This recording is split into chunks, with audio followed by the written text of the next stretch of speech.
Dhruv Rathi recently launched his own startup called AI Fiesta.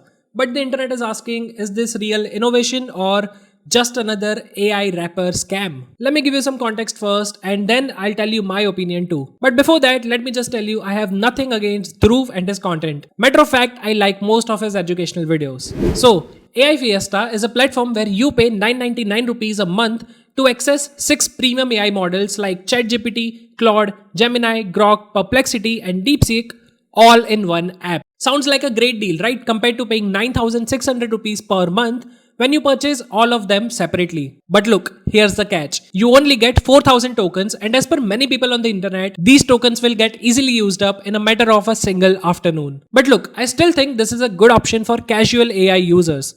But if you're a casual AI user, why not just use free versions of ChatGPT? Anyway, there is one more problem, and this one is perhaps even a bigger one. See, Dhruv claimed that he has provided the latest versions of all the AI models in his AI Fiesta, which means for OpenAI it would be GPT-5, for Google it would be Gemini 2.5, and so on. But when some users, while using AI Fiesta, ask the question, which model are you? This was the response. ChatGPT 5 itself said it's working on GPT 4. And what's worse is that even Gemini said that it's working on GPT 4 architecture. Now, I'm not smart enough and I will not even pretend to understand what exactly is going on here.